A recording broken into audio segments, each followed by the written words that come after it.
Oi pessoal, tudo bem? Como vocês estão?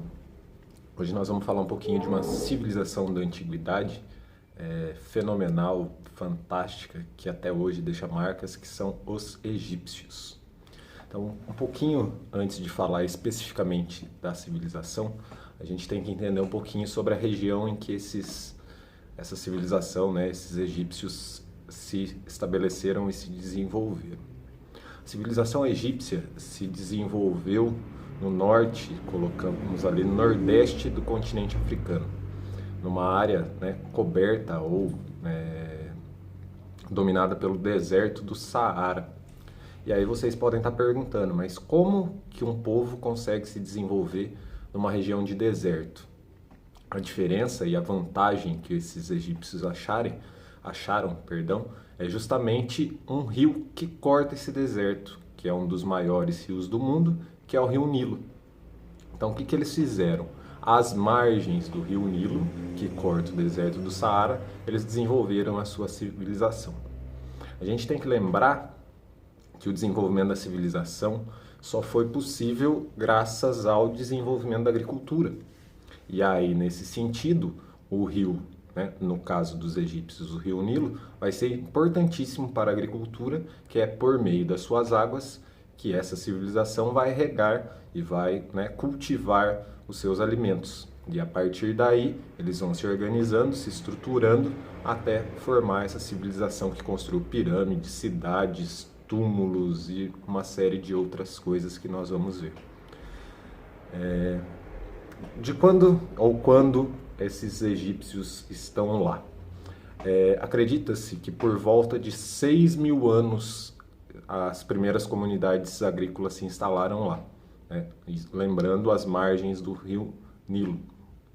Essas comunidades foram se organizando, os chamados nomos foram se organizando, foram se estruturando e deram origem a dois reinos, o Alto Egito e o Baixo Egito. Vocês vão ver no mapa aqui. Cuidado com o Alto Egito e Baixo Egito. Por quê?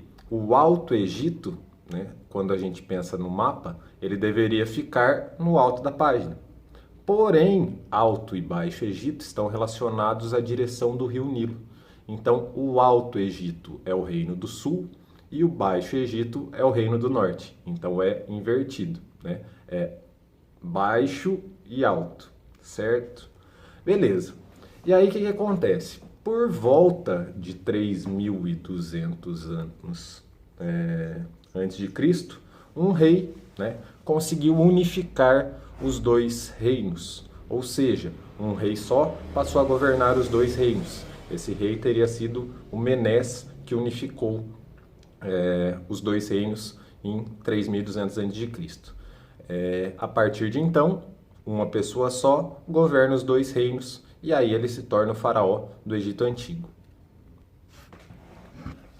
Aí vamos lá. Então, quem é esse faraó? O faraó é o rei, é a autoridade máxima, é o governante do Egito, certo?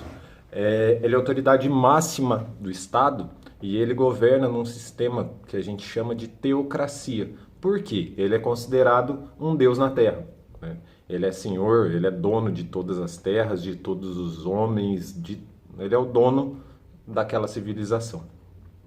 O título de faraó, ou o cargo, digamos assim, do faraó, ele é hereditário, ou seja, passa de pai para filho, certo?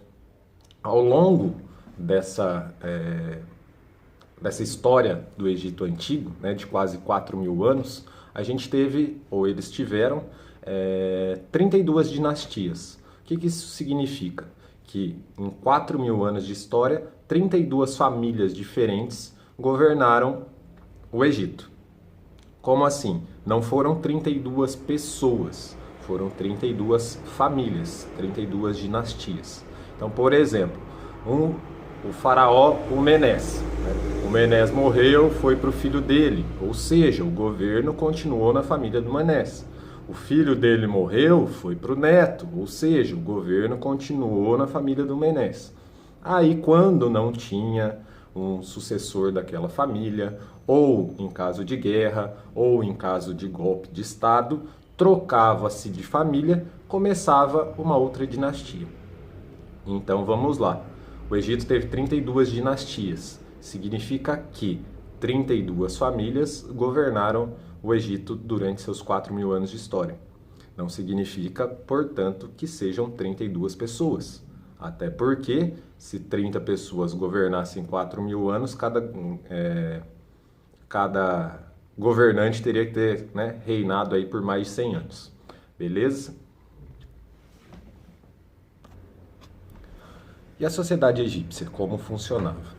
A sociedade do Egito Antigo, ou do Antigo Egito, ela era extremamente hierarquizada, ou seja, com várias camadas, que eram, né, da mais baixa para a mais alta. A gente pode pensar num esquema de pirâmide, que eu vou mostrar para vocês, colocadas no baixo ou no topo da pirâmide, de acordo com a sua importância, não necessariamente funcional, mas dentro da importância social, do que eles achavam importante nesse momento. Então, o topo da pirâmide, né, a mais alto cargo, mais alto personalidade ou importante na sociedade egípcia, era o faraó, que, como a gente falou, era considerado um deus na terra. Então, no topo da pirâmide, a gente tem o faraó e sua família. Abaixo dele, a gente vai ter os nobres, que são as famílias, né, parentes do faraó, famílias consideradas importantes, famílias que deram origem, ou que ajudaram a fundar o Egito, e aí nos 4.000 anos de história os seus descendentes. Então são os nobres e os sacerdotes. Os sacerdotes são os responsáveis pela religião. Então, quando a gente pensa numa sociedade que o sacerdote está diretamente abaixo no grau de importância que o faraó, a gente consegue compreender ou entender que a religião era muito importante para esses egípcios. Abaixo dos sacerdotes, a gente tem lá os soldados e os escribas, né? Os soldados, né, do exército encarregado de defender e de atacar outros povos e outras regiões, e os escribas são aqueles que escreviam, os responsáveis pelos hieroglifos, que a gente vai ver num outro momento. Abaixo desses soldados e escribas, a gente tem os comerciantes e os artesãos. Abaixo dele, os camponeses, e na linha mais baixa, os escravos. Os escravos nunca foram muito numerosos no Antigo Egito. Novas descobertas arqueológicas e novos estudos provam que eles não foram muito numerosos. Normalmente, esses escravos eram prisioneiros de guerra, e aí tem a questão da escravidão dos judeus no Egito, mas eles não eram um número tão grande na sociedade.